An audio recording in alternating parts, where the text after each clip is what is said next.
하나님의 말씀 예레미야 17장 5절에서 8절까지입니다.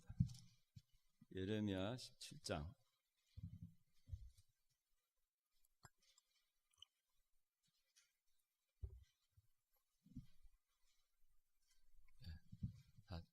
사진인 줄 알고 제가 봉독합니다. 여호와께서 이같이 말씀하셨다.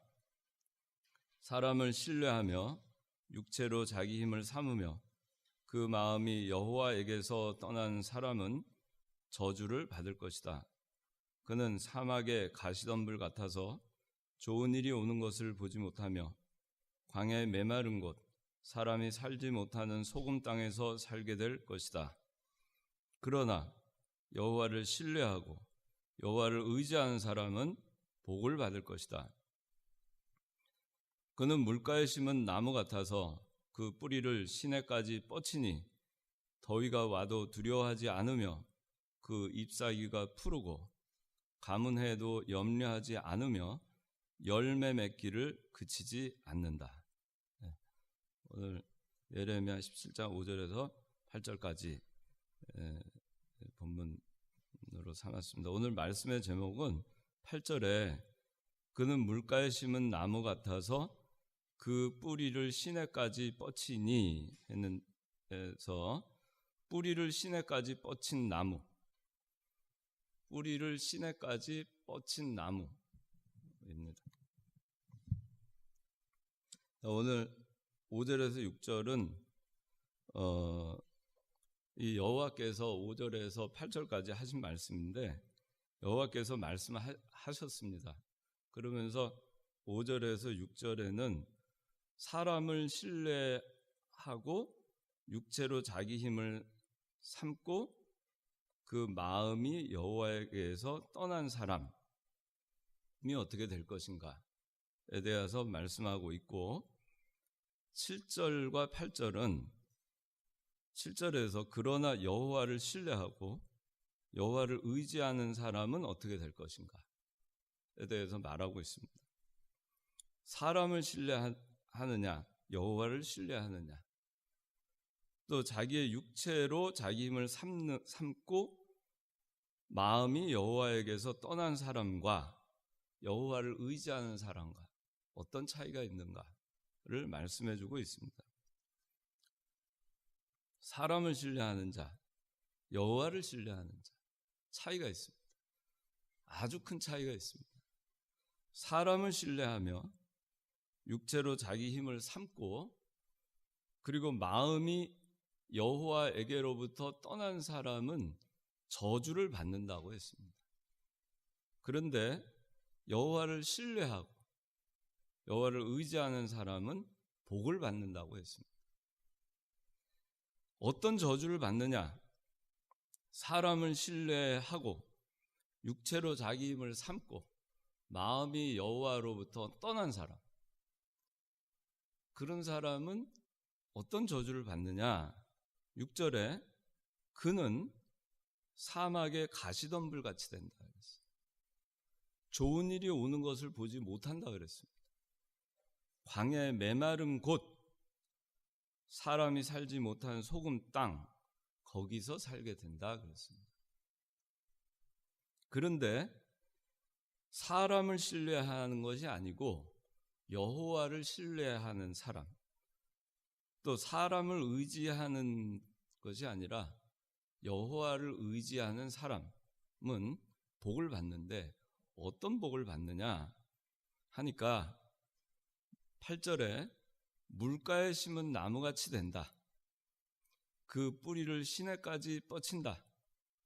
그래서 더위가 와도 두려워하지 않는다. 더위가 와도 그 잎사귀가 푸르다. 가문해에도 염려하지 않는다. 그리고 가문해에도 열매 맺기를 그치지 않는다. 그렇게 얘기하고 있습니다.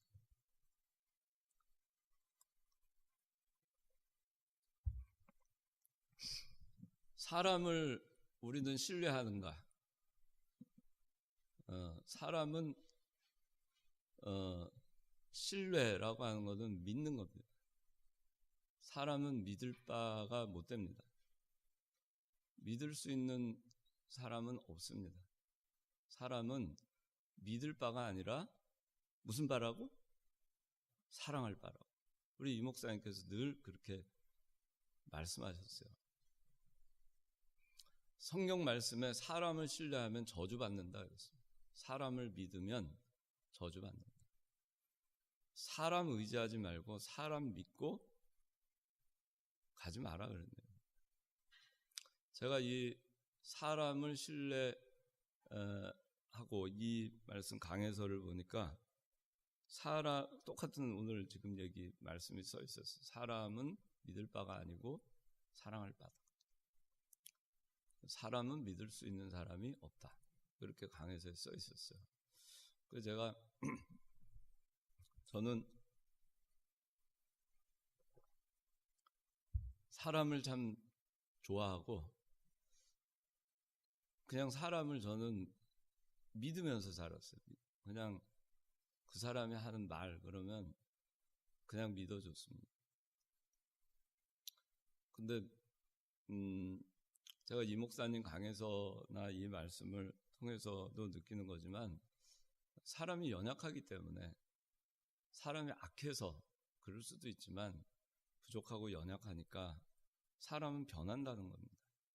그 사람을 믿게 되면 그 사람으로 인해서 시험에 들고 또 낙심에 빠지고 또 힘든 경우를 당하게 되고 그로 인해서 신앙에 손해를 입게 되기 때문에 사람을 믿지 마라 하는 겁니다.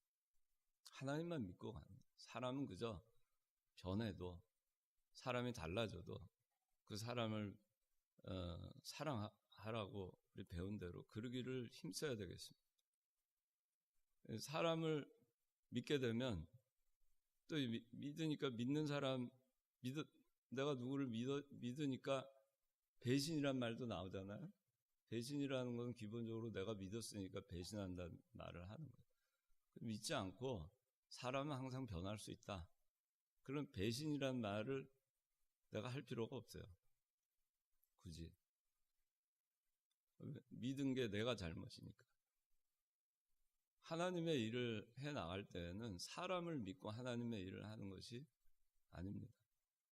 교회 일을 해 나갈 때도 사람 믿고 사람 의지해서 사람의 권세와 사람의 능력과 그 사람의 재물과 그 사람의 지혜를 가지고 하나님의 일을 해 나가는 것도 아니고 영적인 일을 해 나가는 것이 아닙니다. 하나님의 나라는 그런 것들로 되는 것이 아닙니다. 하나님을 신뢰하고 하나님만 붙들고 하나님만 의뢰하고 하나님만 의지하고 그렇게 가는 겁니다. 그게 신앙인의 길입니다. 우리가 세상에서 낙심하고 또 외로워지고 곤고해지고 그리고 불평하게 되고 쓸쓸하게 되고 고독하게 되고 메마르게 되고 황폐하게 되고 마음의 기쁨이 상실되고 그렇게 되는 이유는 내가 사람을 신뢰하고 사람을 의지하고 마음이 여호와에게서 떠났기 때문에 일어나는 겁니다. 어떤 다른 사람에게 탓을 돌릴 것도 없습니다. 내가 마음이 하나님으로부터 떠나고 사람을 의지하고 사람 믿고 나가다가 그러다가 내가 메마르게 되고 건조한 곳에 이르게 되고 사막에 가시덤불 같아서 영혼이 메마르고 목마르고 이 영혼이 영혼이 메마르니까 우리 신앙생활 하는데 기쁨이 없고 가시가 돋치고 가시덤불과 같이 빼빼 말라가지고 그러니까 좋은 일이 오는 거 볼 기회가 없어요. 마음이 항상 메마르고 건건하고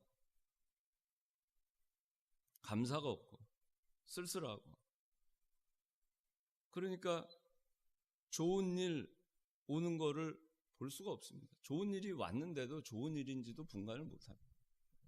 좋은 일이 왔다고 생각도 못합니다. 사람을 의지하면 그렇게 돼요. 사람을 믿으면 우리가 실망을 합니다. 낙심합니다. 그렇게 돼요. 사람은 변하게 돼요. 일생 동안 변하지 않은 사람이 어디 있겠어요? 변하지 않는 분은 회전하는 그림자도 없으신 하나님밖에 없으신 거예요. 다 변합니다. 안 변할 것 같아도 다 변합니다. 우리는 그 사람을 믿고 하나님의 일을 하는 것이 아닙니다. 하나님을 신뢰하면서 하나님의 일을 합니다. 우리의 영혼을 위해서도 사람을 신뢰하고 우리가 구령운동하는 것이 아닙니다. 구원운동하는 것도 아니고 진리운동하는 것도 아닙니다. 사람을 믿고 하는 것이 아니라 하나님 붙들고 하는 겁니다. 이병규 목사님이 이북에서 월남하셔가지고 그렇게 해서 6.25 전쟁 때부터 소천하실 때까지 참 많은 환란이 있으셨어요. 여러분들 뭐 다 알지 못할 겁니다. 참 많은 사람들로부터 돌던짐을 당하고 배신을 당하고 떠나가고 또 목사님에 대해서 말할 수 없는 핍박을 하고 비방을 하고 심지어는 이단으로까지 몰리신 적이 있어요. 여러분들 다 낳기 전이에요. 지금 다 80년대 이후죠. 김일국 집사 아니네. 미안해. 70년대 말. 근데 고등학교 때, 대학교 다닐 때 여러분들 대부분 다 낳기 전이에요. 이 목사님이 얼마나 힘드셨을까 그런 생각 저는 많이 해요. 사람을 믿을 바가 아니라 사랑할 바다 그런 깨달음의 말씀을 하실 때 그게 참 마음에 절절하셨을 것 같아요. 우리는 목사님께서 얘기한 대로 또 성경에서 얘기한 대로 사람은 사랑하기를 힘써야 됩니다. 잘 안 되지만 참 저도 잘 안 됩니다. 다 온전히 사랑이 안 됩니다. 사랑할 수 없는 자까지 사랑하라고 하는데 그게 잘 안 됩니다.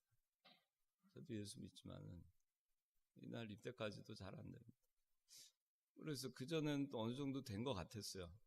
근데 막상 보니까 그게 또 쉬운 게 아니다. 정말 어려운 것이다. 그런 생각합니다.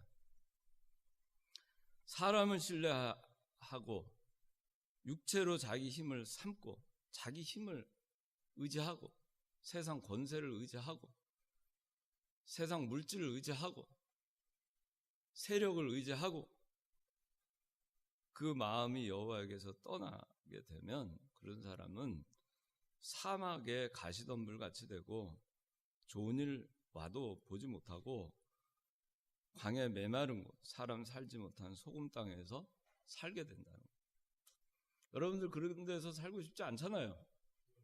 예수 믿는데 우리가 예수 믿어서 항상 신령하고 참 생명수가 넘치고 생명이 넘치고 기쁨이 넘치고 감사가 넘치고 푸르르고 열매가 맺고 그 열매가 참 맛이 있고 그렇게 되면 얼마나 좋겠어요. 우리 신앙생활 하는 사람들 여러분들의 그 삶이 어려운 가운데 있어도 항상 여러분들의 표정은 청청하고 그 가운데서도 열매를 맺기를 끊이지 않고 그렇게 신앙생활을 저벅해 나간다면은 그게 얼마나 멋있어요. 근데 그럴 수 있으려면은 내가 내 힘을 의지하고 또 사람을 의지하고 그렇게 해서 되는 게 아니라 여호와를 신뢰하고 여호와를 의지하면 그렇게 할 수 있다 그럽니다. 아주 간단해요. 여호와를 신뢰해라. 여호와를 믿어라. 하나님 믿어라. 하나님께서 하신다는 걸 믿어라. 하나님께서 나를 인도하심을 믿어라. 하나님께서 내 생명샘이 되심을 믿어라. 말씀대로 내가 살면은 내가 살 수 있다는 것을 믿어라. 내 영혼이 소생함을 믿어라. 여호와를 믿어. 여호와를 믿고 여호와를 의지하고 나가는 거예요. 의지하세요. 의지하세요. 주 의지하세요. 구하겠네. 구하겠네. 하나님만 의지하고 가는 거예요. 그러면서 하나님 믿고 의지하고 가는 겁니다.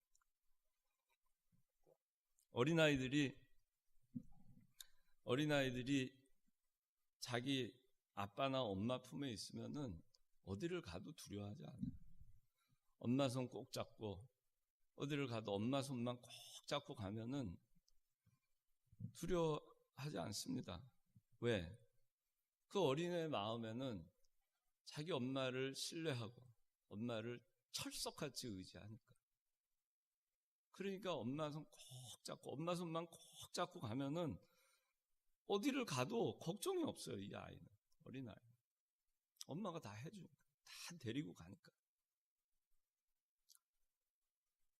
그래서 우리가 하나님 의지하고 하나님 손 꼭 잡고 하나님 손 꼭 잡고 하나님께서 나를 인도하실 것을 믿고 하나님을 의지하고 그러고 가면은, 그러면은 복을 받는다 그랬어요.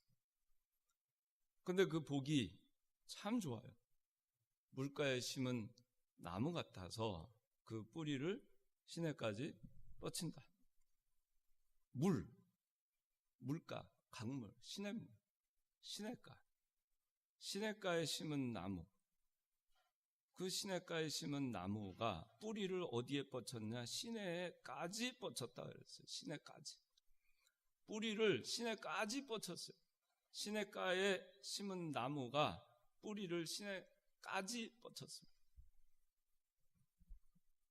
이 물가, 시내, 이거는 하나님 또는 하나님의 생명의 말씀, 생명의 근원, 이 성경 말씀을 얘기합니다. 하나님을 얘기합니다. 뿌리를 시내에다가 두는 거예요. 하나님께 우리의 뿌리를 두는 겁니다. 하나님의 말씀에 우리의 뿌리를 두는 거예요. 신뢰하니까, 의지하니까, 거기에 생명이 있으니까, 거기에 생명의 근원이 있으니까. 그러니까 거기에 하나님께 우리가 뿌리를 내리는 것입니다. 뿌리를 거기까지 뻗치는 거예요. 간절함으로 시내까지 뻗치는 겁니다. 살기 위해서. 시내가에 심겨 있으면 뭐 하겠습니까? 시내가에 있는 물을 흡수해서 먹으려면 뿌리가 시내까지 뻗쳐야 됩니다. 시내가에 있는 나무가 시냇물을 받아먹기 위해서 그거를 흡수하기 위해서 그 뿌리를 시내까지 뿌리를 뻗쳐서 뿌리를 내리는 겁니다. 얼마나 간절합니까? 생존을 위해서, 살기 위해서 뿌리를 최대한 시내까지 뻗치는 것입니다. 우리의 신앙생활이 이와 같아야 돼요. 정말 간절함으로 하나님께, 어떻게든지 하나님께 더 가까이, 말씀에 더 가까이 뿌리를 내리고 더 가까이 가서 그렇게 해서 그 말씀을 하나라도 더 받아먹으려, 더 하나님으로 인하여서 살려, 거기에 뿌리를 내리고 견고하게 그렇게 해서 살아가려고, 그렇게 하는 간절함이 우리도 있어야 돼요. 이거는 그냥 뭐 그래도 되고 안 되고가 아니에요. 살기 위해서 하는 겁니다. 살기 위해서. 시냇가에 심은 나무가 뿌리를 시내까지 뻗치는 이유가 뭐겠습니까? 살기 위해서 하는 거예요. 더위가 와도 그 잎사귀가 푸르기 위해서, 그 다음에 가뭄이 와도 그 열매가 맺는 게 그치지 않기 위해서 뿌리를 타든지 시내까지 뻗치는 겁니다. 그렇게 하는 거예요. 그러면 우리도 그렇게 해야 돼요. 그저 교회에서 그저 가만히 있어도 이렇게 딱 벌려가지고 먹을 거 다 넣어주고 밥상 다 차려주고 하니까 그냥 숟가락으로 떠먹여주고 그냥 주일날 와서 편안하게 그냥 하고서는 뭐 먹었어? 그럼 뭐 먹었는지도 몰라요. 그냥 먹여줬으니까. 뭐 먹었는지. 오늘 오후에 뭐 먹었어요? 김일국 집사. 오후 예배 때 뭐 먹었어요? 오전에 뭐 먹었어요? 오전에. 요새 먹었어요?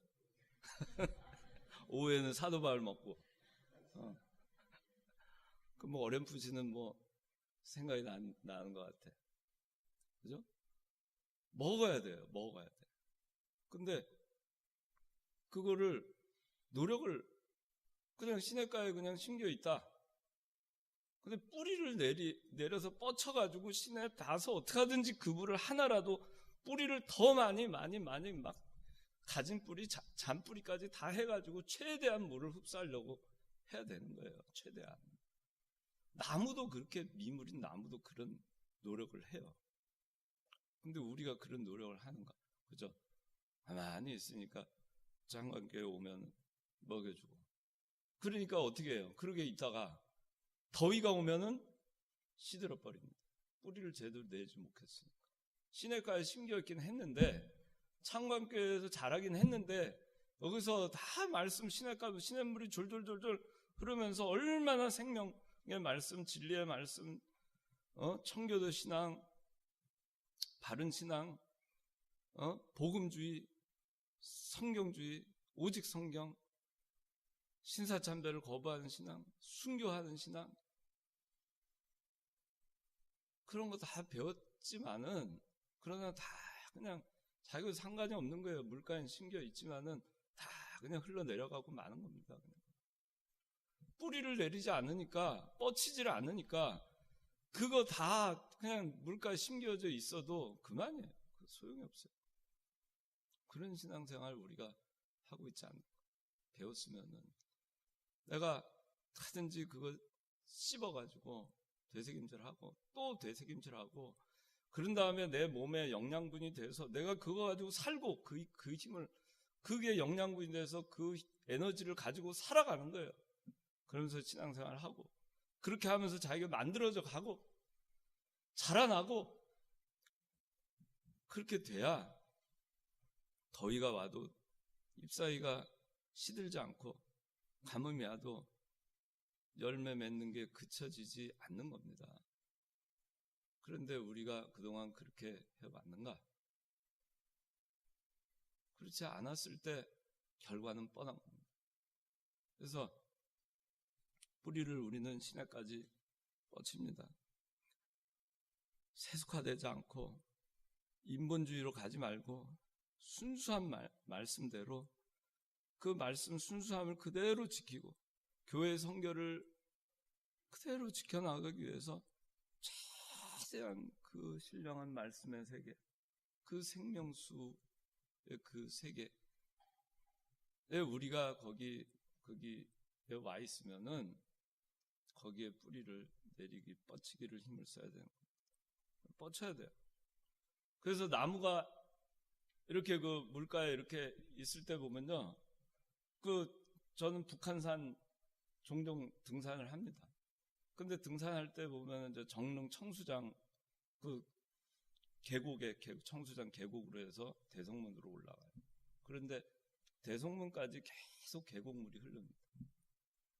근데 거기에 그 계곡에서 멀리 떨어져 있는 나무들도요.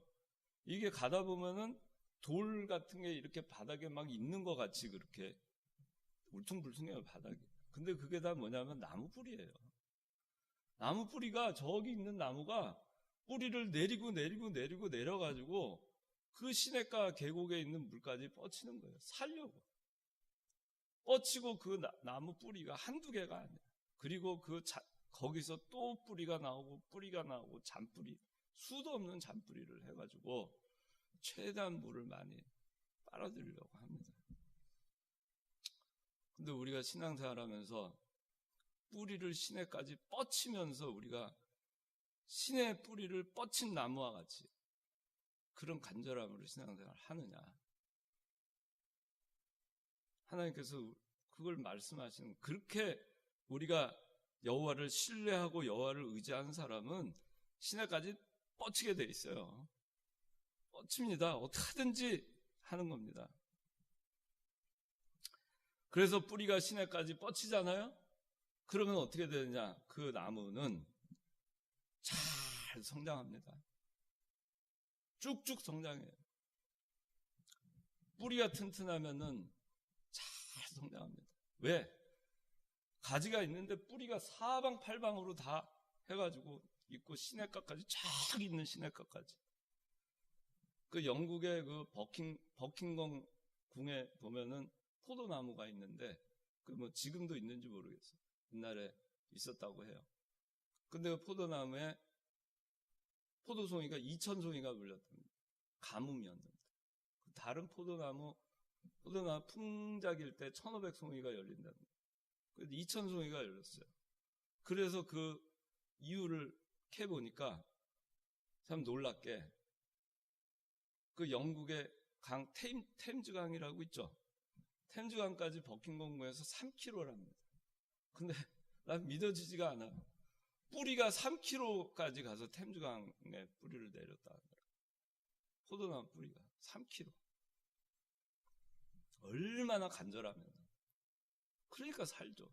2,000송이의 포도 열매가 맺히잖아요. 여러분들 열매 맺히고 싶지 않아요? 2,000송이. 여러분들 삶에 포도송이 2,000송이 한번 맺혀보고 싶지 않아요? 그러시죠? 그러면 3km, 5km 되다 시내까지 뻗쳐야 되는 거예요, 뿌리를. 근데 또 보면은 제가 예전에 TV에서 다큐 무슨 식물 무슨 다큐인가 거기서 봤어요. 아마 여러분도 봤을지 모르겠어요. 그 대나무 이름 뭔지 모르겠어요. 근데 그 대나무는 하루에 50cm씩 자라요. 그래서 한 달 보름 만에 15m에서 20m까지 자랍니다. 대나무가. 놀랍죠? 그냥 하룻밤 자고 나면 이만큼씩 쑥쑥 자라 있는 거예요. 그래서 숲을 이룹니다. 대나무 숲을. 그런 데가 있어요. 여러분들 찾아보세요. 한번. 근데 그게 말입니다. 거기 나오는 거 보니까 그 대나무를 이렇게 처음에 종자가 들어가잖아요. 심기우면은 대나무 죽순 여러분들 알죠? 죽순도 안 난대요. 5년 동안. 아무 변화 없어요. 죽순도 안 납니다. 5년 동안 그러고 있다가 5년 만에 죽순이 나와요. 죽순이 나오는데 한 번 죽순이 나오면 그 다음부터는 50cm, 30cm, 50cm씩 쭉쭉 자라나요. 그 한 달 보름 만에 15m, 20m가 되는 거예요. 그 비결이 뭘까? 그 비결이 거기 나오더라고요. 5년 동안 뭐 하고 있느냐? 뿌리만 내리고 있는 거예요. 뿌리만. 그 땅 속에서 뿌리만 5년 동안 쫙 순을 내지 않고 뿌리만 뻗쳐갑니다. 5년 동안. 계속해서 5년 동안 땅 속으로 뿌리를 내립니다. 뻗어가고 뿌리를 내리고 뻗어가고 뿌리를 내리고. 그런 다음에 죽순이 나오고 자라나는 거예요. 뿌리가 이만큼 중요합니다. 시냇가에 심은 나무가 뿌리를 시내에 뻗치는 것이 이렇게 중요한 거예요. 그러면 더위가 와도 두 번째 보면 이 뿌리가 시냇가에 뻗친 이 나무는 잘 자랍니다. 그리고 더위가 와도 두려워하지 않고 잎사귀가 청청합니다. 더위는 고난입니다. 근데 고난이 와도 영혼이 그 고난과 핍박 때문에 지쳐서 나가 떨어져 가지고 잎사귀가 마르고 시들어지는 것 같이 아주 생기 없는 삶을 살게 되는 그런 일이 없어요. 두려워하지 않아요. 더위, 찌는 듯한 더위, 폭염. 정말 그 요나가 니느웨에 가가지고 호박넝쿨, 박넝쿨 했다가 하나님이 점심때 땡볕 쬐일 때 쫙 죽여버리니까 더워가지고 그냥 막 얼마나 더워가지고 찌는 듯한 더위에 힘들었으면 뭐라 그래요, 요나가? 뭐라 그래요? 살려주세요, 그러죠? 에? 뭐라 그래요? 김일구 집사. 죽여주세요, 그렇게 얘기해요. 죽여주세요. 너무 힘드니까. 얼마나 땡볕이 힘들면은. 뭐 지옥 불은 이거보다 더 힘들죠. 상대. 그런데 그 폭염이 막 내리쬐니까 혼절할 것 같아요. 혼절할 것 같은데 너무 힘드니까 일사병 걸려가지고 죽여달라고. 차라리 죽여달라고 말이에요. 그렇게 그런데 그 고난이 그런 폭염의 더위 고난이 와도요.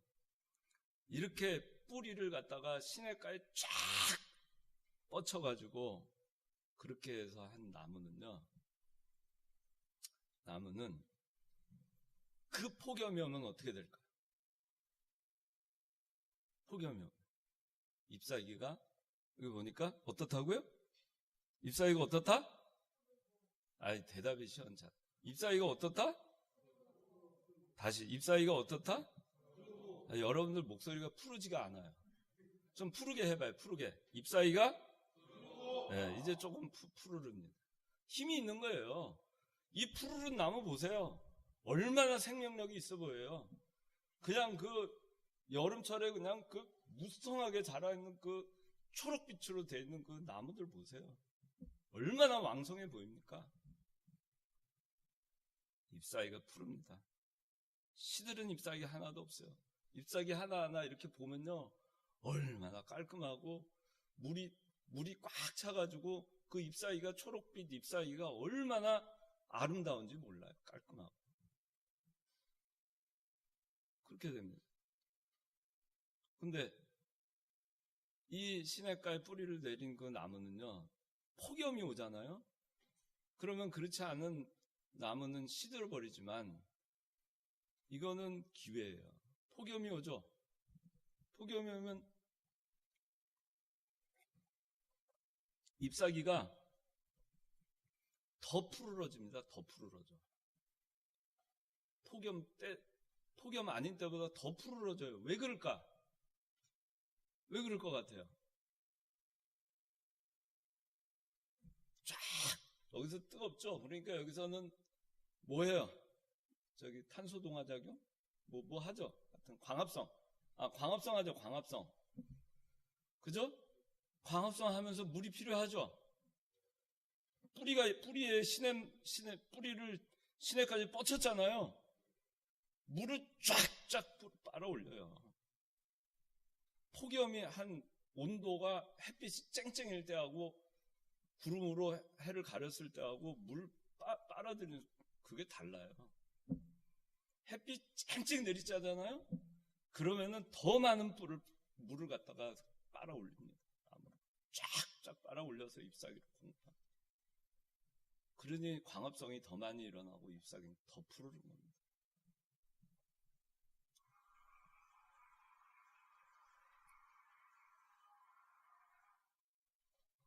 저거는 개울 소리 같은데 시냇물 소리, 그죠? 그래서 여러분들 여름철에 말입니다. 장마가 오고 난 다음에 추수하기 전에 폭염이 8월 달에 막 폭염이 내리쬐잖아요. 7월, 8월에. 그러면 가을에 그 햇과일이 맛이 있어요. 아주 답니다. 왜 그런지 알아요? 그 땅 속에 있는 영양분을 갖다가 장마 후에 그거를 갖다가 다 흡수해가지고 올리잖아요. 그 열매에다 하고, 그리고 또 광합성을 해서 또 내보낼 거 내보내고. 그러니까 이게 얼마나 농축이 되겠어요. 여러분 주스도 농축해서 먹으면 더 진하고 맛있잖아요. 그 다 날려보내고 빨아 올리고 날려보내고 농축된 건 과일에 남는 거예요. 과일이 맛있을까요? 맛없을까요? 그래서 맛있어요. 그래서 가물고 그 다음에 해가 쨍쨍 내리쬐지 않고 그러면은 과일이 맛이 없어요. 근데 비는 많이 왔는데 해가 없어요. 그럼 또 과일 맛 없어요. 왜냐면 빨아 올리질 못하니까. 이 시냇가의 뿌리를 갖다가 뻗친 그 나무는 말이에요. 더위가 오면 두려워하질 않아요. 오히려 기회다. 내 잎사귀가 더 푸르고 더 맛있는 튼실한 열매를 맺을 수가 있는 거예요. 고난이 올 때 그 고난이 기회입니다. 더 나은 열매를 맺을 수 있는 기회예요. 더 청청한 나무가 될 수 있는 기회입니다. 얼마나 좋아요. 그러니까 고난이 두려울 이유가 없죠. 좋죠. 내가 이 고난을 통해서 더 빨리 가는 거예요. 이 고난이 지나고 나면은 정말 풍성한 열매를 내가 맺히겠구나. 얼마나 좋습니까? 폭염아, 더 내리쳐라. 할 거 아니겠어요? 그 다음에 가문해에도 염려하지 않는다. 열매 맺기를 그치지 않는다. 가문해에도 염려하지 않고 열매 맺기 그치지 않습니다. 가물어도 그렇잖아요. 뿌리를 시냇가에 뻗치고 있는데, 물이 거기 있는데, 생명수가 거기 있는데, 생명의 근원이신 하나님이 거기 있는데, 거기에 우리가 뿌리를 내리고 거기서 그 말씀으로 우리가 그 말씀을 붙들고 믿고 의지하고 그 말씀에 의해서 우리가 자라나고 있으니 가뭄이 온다고 해서 우리가 염려할 게 뭐가 있겠어요? 인생에 환란이 온다고 해서 염려할 게 뭐가 있어요? 신앙생활, 신앙 믿음 지키다가 환란을 당한다 한들 뭐가 염려할 게 있겠어요? 뭐 신앙생활 하다가가 아니라 그냥 우리 신앙인으로서 살아가는 데 있어서 세상에서 뭐 남들이 볼 때는 무슨 일이고 그거 염려할 것이 없어요. 가뭄이 와도, 가뭄도 고난이죠. 어떠한 가뭄이 와도 살아 있는 겁니다. 누가 어떻게 비방하고 핍박하고 나를 괴롭히고 내 신앙을 허물기 위해서 노력을 하고 사회에 나가서 살아갈 때도 내 신앙 지키는 거를 어떻게 하든지 우는 사자와 같이 삼킬 잘 찾는 마귀가 삼키려고 해도 나는 넘어가지도 않고 내 삶에 가뭄이 와도 내 환경에 가뭄이 오고 직장에 가뭄이 오고 가정에 가뭄이 오고 인간관계에 가뭄이 오고 부모 자식 간에 가뭄이 오고 사랑하는 사람들 간에도 가뭄이 오고 그래도요 뿌리를 하나님께 내리고 있는 사람 그런 나무는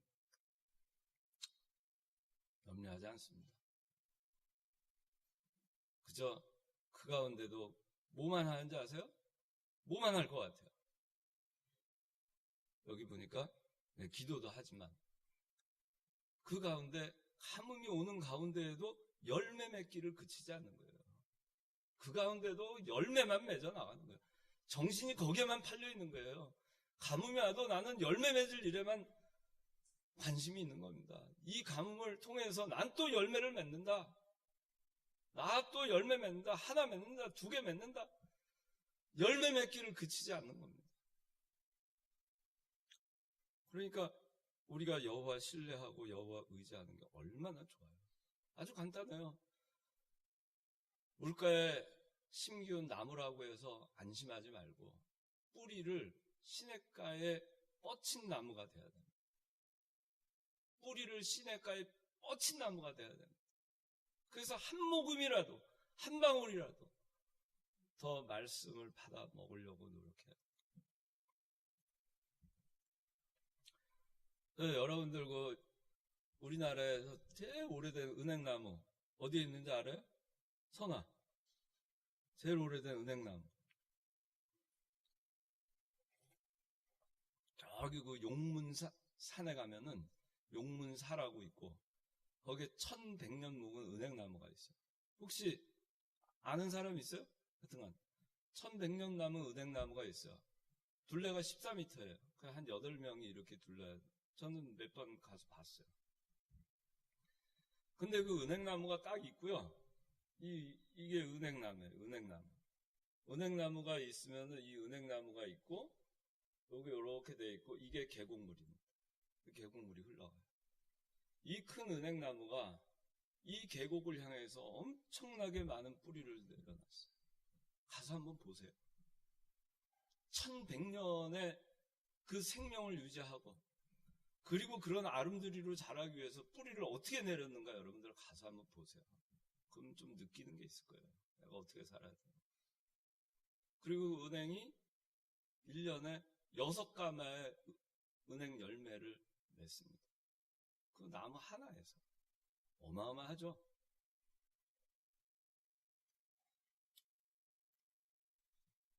그래서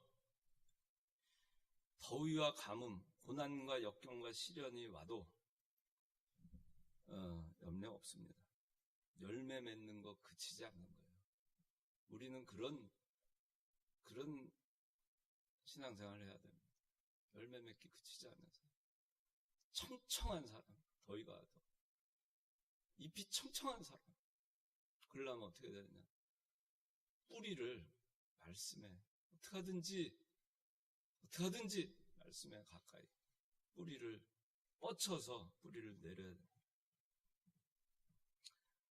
이 뿌리를 시내까지 뻗친 나무는 바람과 태풍이 와도 흔들리지 않습니다. 그래서 뿌리가 튼튼하기 때문에 뽑히지 않죠. 뿌리는 요만한데 잎사귀 이만한 나무는 거센 바람이 불면 통째로 날아갑니다. 아무리 그 나무가 아름드리라 하더라도요.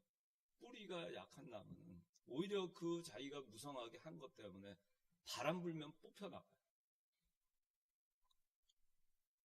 그래서 뿌리가 중요합니다. 보이진 않지만.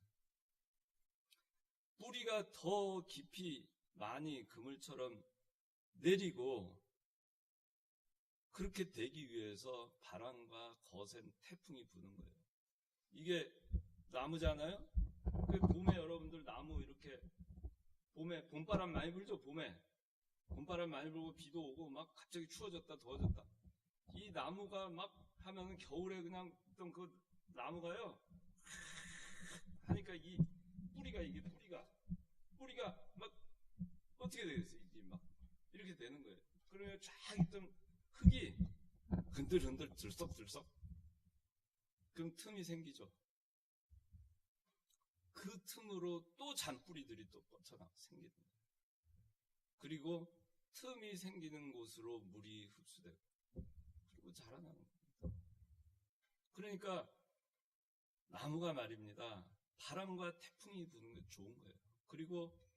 그리고 나서 바람과 태풍이 불면은 이 주변에 별별로 없는 나무들은 다 뽑혀 나가는 거예요.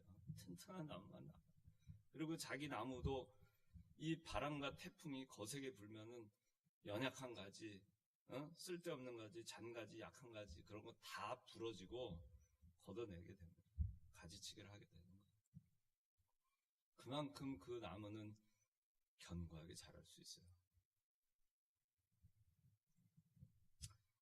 나무가 말입니다. 곧게 자라려면 가지치기 잘해야 돼요, 여러분. 살아가면서 그걸 참 중요하게 생각하세요. 저는 그걸 제 시금석처럼 생각해요. 어려서부터 아버지가 말씀해 주셨던 거예요. 나무가 곧게 자라려면 가지치기를 잘하라. 그걸 늘 해주셨어요. 나무가 자라고 있는데 가지가 생겼어요. 근데 이 가지가 그냥 놔두니까 이 나무가 자라다가 이쪽으로 가버립니다. 또 여기서 나왔어요. 이 자라니까 이렇게 가버려요.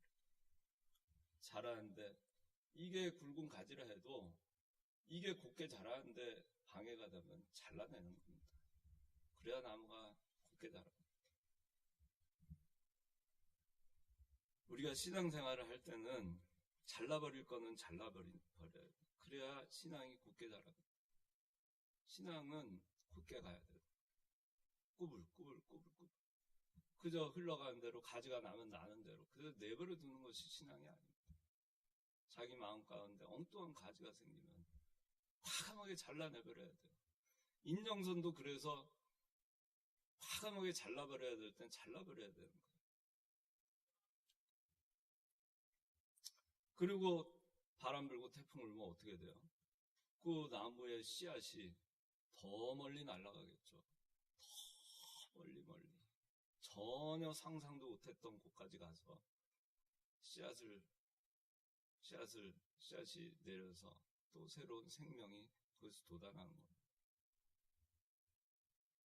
뿌리 깊은 나무, 뿌리를 시내까지 뻗친 나무, 그런 나무가 돼야 됩니다. 그래서 여러분들 오늘 뿌리를 시내까지 뻗친 나무에 대해서 했어요. 여러분들이 뿌리를 시내까지 뻗친 나무, 그런 나무가 되세요. 인생 살아갈 때. 그냥 시냇가에 심겨 있다고 해서 된 게 아닙니다.